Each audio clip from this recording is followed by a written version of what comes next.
നമസ്കാരം, അസ്സലാമു അലൈക്കും. ഞാൻ നാസർ പൊന്നാൻ. ചാനൽ 5+ലേക്ക് സ്വാഗതം. സ്വാതന്ത്ര്യ ലബ്ധിക്ക് മുമ്പ് തന്നെ 1926 രൂപം കൊണ്ട സംസ്ഥാനം ഏറ്റവും വലിയ പിളർപ്പിനെ നേരിട്ടത് 1989 EK വിഭാഗവും AP വിഭാഗവുമായി രണ്ടായി പിരിഞ്ഞതോടെയാണ്. അതിനു മുമ്പ് കുത്തുബക്കും മറ്റും മൈക്ക് ഉപയോഗിക്കുന്നതുമായി പാടില്ല എന്ന് പറഞ്ഞുകൊണ്ട് കർശന നിലപാടെടുത്ത പ്രസിദ്ധ ഫിഖ് പണ്ഡിതനായിരുന്ന സദഖത്തുള്ള മൗലവിയുടെ സമസ്ഥാന പോലെയുള്ളവരുടെ പിളർപ്പ് സമസ്തയെ കാര്യമായി ബാധിച്ചിട്ടേ ഉണ്ടായിരുന്നില്ല. നുസ്രത്തുൽ അനാം എന്ന പേരിൽ അക്കാലത്ത് സദഖത്തുള്ള മൗലവി പ്രസിദ്ധീകരിച്ചിരുന്ന കർമ്മശാസ്ത്രവുമായി ബന്ധപ്പെട്ട മാസിക ഞാനൊക്കെ മദ്രസയിൽ പഠിക്കുന്ന കാലത്ത് അത് സ്ഥിരമായി വായിക്കുമായിരുന്നു. അതിൽ ഫിഖിൻ്റെ ഒരു ചോദ്യോത്തര പങ്ക്തി വളരെ ആകർഷണീയമായിരുന്നു. ഇന്നും ഒരു ചെറിയ ന്യൂനപക്ഷം സമസ്ഥാനയുടേതായി പല സ്ഥലങ്ങളിലും ഉണ്ടെങ്കിലും ഒരു തമ്മിൽ പരസ്പരം സംവാദങ്ങളോ കലഹങ്ങളോ ഒന്നും കാണാറില്ല. എന്നാൽ EK വിഭാഗം തമ്മിൽ AP ആയി പിരിഞ്ഞപ്പോൾ പള്ളികളുടെയും മദ്രസയുടെയും ഒക്കെ നടത്തിപ്പുമായി ബന്ധപ്പെട്ട് നിരവധി സംഘടനകൾ നടന്നു. ചില പള്ളികളും മദ്രസകളും പൂട്ടേണ്ടി വരെ വന്നു. പള്ളിക്കുള്ളിൽ വച്ച് വരെ കത്തിക്കുത്തും കൊലപാതകങ്ങളും നടന്നു. കോഴിക്കോട് മീഞ്ചന്തക്കടുത്തുള്ള അരീക്കാട്ടെ ഒരു പള്ളിയുമായി ബന്ധപ്പെട്ട് അതിൻ്റെ കമ്മീഷൻ വാങ്ങിയതൊക്കെയുമായി ബന്ധപ്പെട്ട് അത് വളരെ വിവാദം തന്നെ ഉണ്ടായി. മലപ്പുറത്തെ കമ്മുവാക്കയും വാഴക്കാട് ആലിക്ക് വാഴക്കാടും ഒക്കെ നടത്തിയിരുന്ന മാപ്പിളനാട് വാരിക ഇത് നന്നായി തന്നെ ആഘോഷിച്ചു. AP അബൂക്കർ മുസ്ലിയാർക്ക് പ്രസംഗിക്കാൻ പോലീസിൻ്റെ പ്രൊട്ടക്ഷൻ പോരാത്തത് കൊണ്ട് സുന്നി ടൈഗർ എന്നൊരു വിഭാഗം തന്നെ ഉണ്ടാക്കി. പിന്നീട് ഈ സുന്നി ടൈഗറിനെ AP വിഭാഗം തള്ളിപ്പറയുകയും അവർ പരസ്പരം ശത്രുതയിലാകുകയും ഒക്കെ ചെയ്തത് പിന്നെയുള്ള ചരിത്രമാണ്. ആ ടീമാണ് പിന്നീട് ബാംഗ്ലൂർ ആസ്ഥാനമായി ഗ്രാനൈറ്റിൻ്റെ പേരിൽ കോടികൾ വെട്ടിപ്പ് നടത്തി മുങ്ങിയ ടീം. സുന്നികളിലെ EK AP വിഭാഗം ഭിന്നിപ്പ് മുതലെടുക്കാൻ ഫാറൂഖ് മൗലവി ഒരു പുതിയ രാഷ്ട്രീയ പാർട്ടി തന്നെ ഉണ്ടാക്കിയെങ്കിലും അതിൻ്റെ തലപ്പത്ത് തിരഞ്ഞെടുക്കപ്പെട്ട ആളുകൾ തന്നെ പല സമ്മർദ്ദങ്ങൾ കാരണം സ്ഥാനമൊഴിഞ്ഞു. ആ സംഘടന അകാലത്തിൽ തന്നെ ചരമമടഞ്ഞു. AP ഗ്രൂപ്പിൻ്റെ തുടക്കകാലത്ത് മാർക്സിസ്റ്റ് പാർട്ടിയിൽ നിന്ന് കാര്യമായ സഹായം ഒന്നും തന്നെ അവർക്ക് കിട്ടിയിരുന്നില്ല. എന്തിനും ഏതിനും അവർ ഓടിച്ചെന്നിരുന്നത് നിലമ്പൂരിലെ ആര്യാടൻ മുഹമ്മദ് MLA അടുത്തായിരുന്നു. ആ കാലത്ത് കോൺഗ്രസും ലീഗും ഒരേ മുന്നണിയിലായിരുന്നെങ്കിലും പ്രാദേശികമായി പ്രത്യേകിച്ചും മലപ്പുറം കോഴിക്കോട് ജില്ലയിൽ വലിയ ശത്രുതയിൽ തന്നെ ആയിരുന്നു. ആദ്യകാലത്ത് കോൺഗ്രസ്സുകാരനായിരുന്ന TK ഹംസയും ആര്യാടൻ മുഹമ്മദും സ്വാതന്ത്ര്യ സമര സേനാനി ആയിരുന്ന താനൂരിലെ അസനാർ കുട്ടിയുമൊക്കെ കോൺഗ്രസ് വേദികളിലെ സ്ഥിരം ലീഗ് വിരുദ്ധ പ്രാസികന്മാരായിരുന്നു. ഈ അകൽച്ച കുറേ കാലം തുടർന്നു. ഈ കലക്ക് വെള്ളത്തിലേക്ക് മീൻ പിടിക്കാൻ CPMും മെല്ലെ മെല്ലെ ഇറങ്ങിച്ചെന്നു. ത്രിതല പഞ്ചായത്ത് തെരഞ്ഞെടുപ്പുകളിലൊക്കെ കോൺഗ്രസും CPMും PDPയും SDPയും പിന്നെയുള്ള എല്ലാ പ്രാദേശികമായ ലീഗ് വിരുദ്ധരെല്ലാം കൂടിയിട്ട് സാമ്പാർ മുന്നണി ഉണ്ടാക്കി ലീഗിനെതിരെ മത്സരിച്ചു.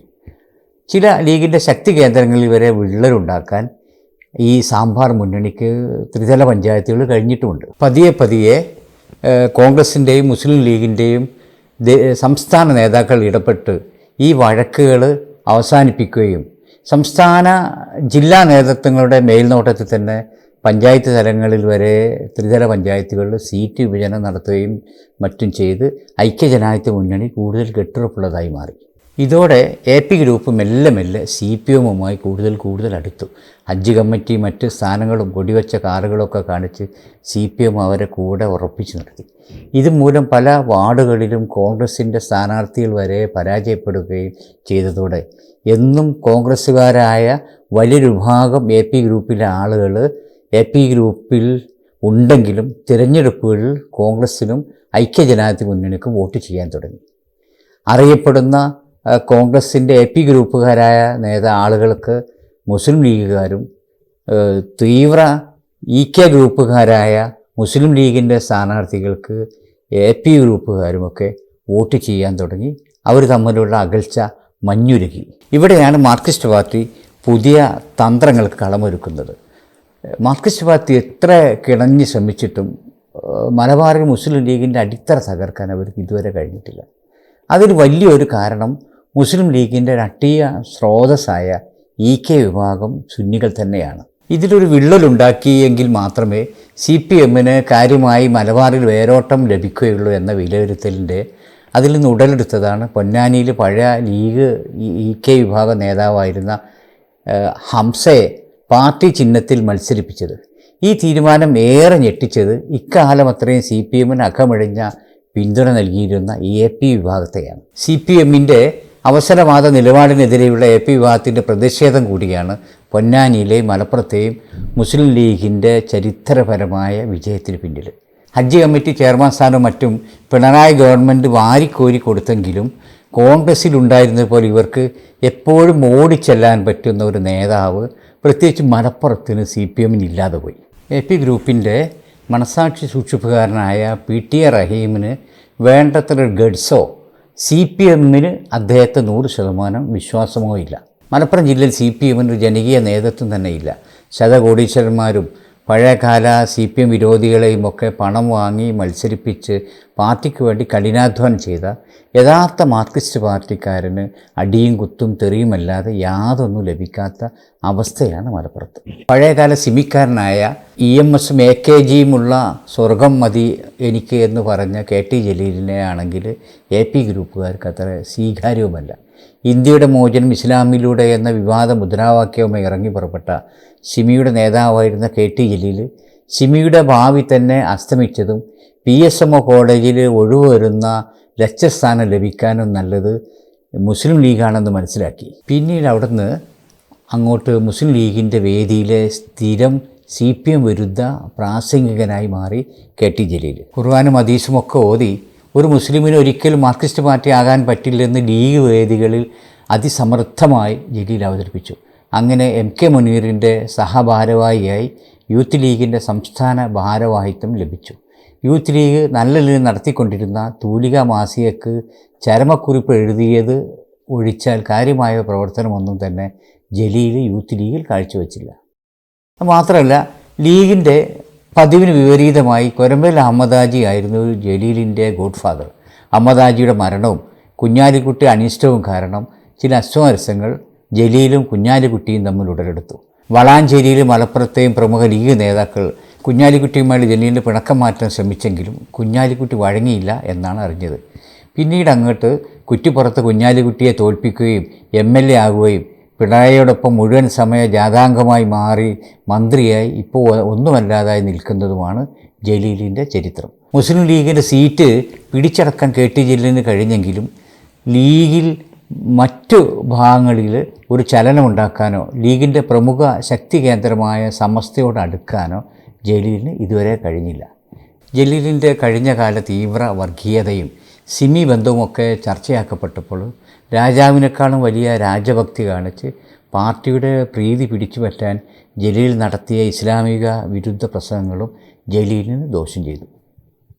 ജലീലിന് പകരം സമസ്തക്ക് കൂടി സ്വീകാര്യനായ ഒരു ലീഗുകാരനെ കൊണ്ടുവരിക എന്ന ഉദ്ദേശത്തോടെയാണ് മുൻ മുസ്ലിം ലീഗ് നേതാവായ KS ഹംസയെ CPM കെട്ടിയിറക്കിയത്. സമസ്തയിൽ പാണക്കാട് കുടുംബത്തിൻ്റെ മേധാവിത്വം തകർക്കുക, കുടുംബത്തെ വരികളിലൂടെയും വാക്കുകളിലൂടെയും കൊച്ചായി കാണിക്കുകയും ചെയ്യുന്ന സജറ എന്നൊരു വിഭാഗത്തിൻ്റെ ഇഷ്ടക്കാരൻ കൂടിയായിരുന്നു ഹംസ.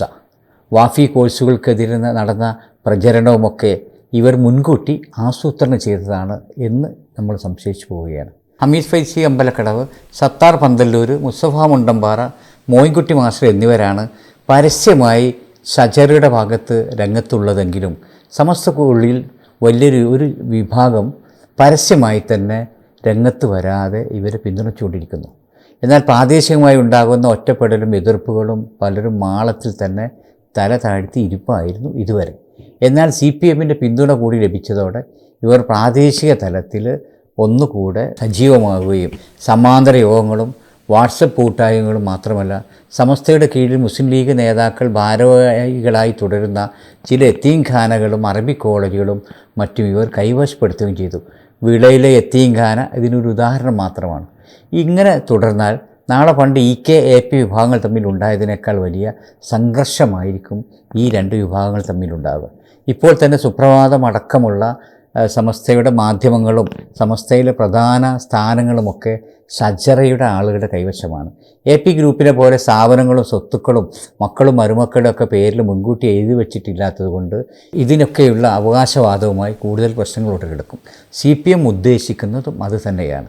സാധാരണ പ്രത്യേകിച്ചും മുസ്ലിം മാനേജ്മെൻറ്റ് കീഴിലുള്ള വിദ്യാഭ്യാസ സ്ഥാപനങ്ങളിൽ വല്ല ക്രമക്കേടുകളും കണ്ടാൽ അങ്ങോട്ട് പ്രതിഷേധ മാർച്ചും മറ്റും നടത്തുന്ന DYFIക്കാർ സർക്കാരിന് 1 കോടിയോളം രൂപ നഷ്ടമുണ്ടാക്കിയെന്നും അവരുടെ പേരിൽ ക്രിമിനൽ കേസ് എടുക്കണമെന്നും വിദ്യാഭ്യാസ ഡെപ്യൂട്ടി ഡയറക്ടർ റിപ്പോർട്ട് നൽകിയ അമ്പലക്കടവിന് കീഴിലുള്ള സ്ഥാപനത്തിലേക്ക് DYFI എന്ന് പറഞ്ഞ് ഒരു ഈച്ച പോലും ഇതുവരെ പ്രതിഷേധമായി ചെല്ലാത്തതും ഈ ഐക്യത്തിൻ്റെ ഫലമാണ്. മുസ്ലിം ലീഗ് പാർലമെൻറ്റ് തിരഞ്ഞെടുപ്പിൽ ലഭിച്ച മൃഗീയ ഭൂരിപക്ഷത്തിൻ്റെ കണക്കും കൂട്ടിയിരുന്നാൽ മിണ്ടാപ്പൂച്ച കലമുടക്കുന്നത് ചിലപ്പോൾ കാണാൻ കഴിഞ്ഞെന്ന് വരില്ല. KT ജലീൽ ലീഗിൽ നിന്ന് അകന്ന സമയത്ത് ത്രിതല പഞ്ചായത്ത് തെരഞ്ഞെടുപ്പിൻ്റെ കാലത്ത് ജലീലിൻ്റെ സ്വന്തം തട്ടകമായ വളാഞ്ചേരിയിൽ പഞ്ചായത്ത് തെരഞ്ഞെടുപ്പിൽ ലീഗിന് മുൻപ് നഷ്ടപ്പെട്ടിരുന്ന വാർഡുകൾ വരെ തിരിച്ചു പിടിക്കാൻ കഴിഞ്ഞപ്പോൾ ജലീലിനൊരു ചുക്കും ചെയ്യാൻ കഴിയില്ല എന്ന് ഊറ്റം കൊണ്ടിരിക്കുമ്പോഴാണ് അതിനുശേഷം വന്ന അസംബ്ലി തെരഞ്ഞെടുപ്പിൽ കുഞ്ഞാലിക്കുട്ടി സാഹിബിനെ ജലീൽ പരാജയപ്പെടുത്തിയതെന്ന് മുസ്ലിം ലീഗ് നേതാക്കളും അണികളും മറക്കരുത്. പിണറായിയുടെ പ്രീതിയും സുപ്രഭാതത്തിൻ്റെ PRD പരസ്യങ്ങളും ഹജ്ജ് കമ്മിറ്റിയും വഖഫ് ബോർഡുമൊക്കെ സ്വപ്നം കണ്ട് സംഘടനയിലും സമുദായത്തിലുമൊക്കെ ഭിന്നിപ്പുണ്ടാക്കാൻ ശ്രമിക്കുന്നവർ നാളെ കനത്ത വില നൽകേണ്ടി തരിക തന്നെ ചെയ്യും. മുസ്ലിം ലീഗ് നേതൃത്വം സമസ്തയും പ്രത്യേകിച്ച് ജിഫ്രി മുത്തുക്കോയ തങ്ങളും മാർക്സിസ്റ്റ് പാർട്ടിയുടെ ഈ നിഗൂഢ നീക്കം തടയിടാൻ ഭിന്നിപ്പുകൾ മറന്ന് അണികളെ കാണിക്കാനുള്ള ഐക്യപ്പെടലിനപ്പുറം ഉറച്ച തീരുമാനമെടുക്കേണ്ടിയിരിക്കുന്നു. ഒരു കാര്യം കൂടി ഓർമ്മപ്പെടുത്തട്ടെ. കടുത്ത ഭാഷയിൽ പിണറായി വിജയനെയും മറ്റും വിമർശിക്കുമ്പോൾ തീവ്ര സഖാക്കൾ പോലും ഉപയോഗിക്കാത്ത വൃത്തികെട്ട ഭാഷകളാണ് ഞാൻ കഴിഞ്ഞ കുറച്ച് ദിവസങ്ങൾക്ക് മുമ്പ് അമ്പലക്കടവിൽ ചീഞ്ഞു നാറുമ്പോൾ മൂക്കുപൊത്തുന്നത് ആര് എന്ന എൻ്റെ പ്രോഗ്രാമിന് ചില പണ്ഡിത ശ്രേഷ്ഠർ എന്ന് അഹങ്കരിക്കുന്നവർ നടത്തിയ തെറി അഭിഷേകങ്ങൾ ഞാൻ പലപ്പോഴും അത് കണ്ടപ്പോൾ യൂട്യൂബിലൊക്കെ അവർ ചെയ്ത മറുപടികളൊക്കെ പിന്നെ തെറികളൊക്കെ കണ്ടപ്പോൾ ഇതൊരു മുസ്ലിം മൗലവിമാർ തന്നെയാണ് അതൊക്കെ ചെയ്തതെന്ന് തോന്നിപ്പോയി.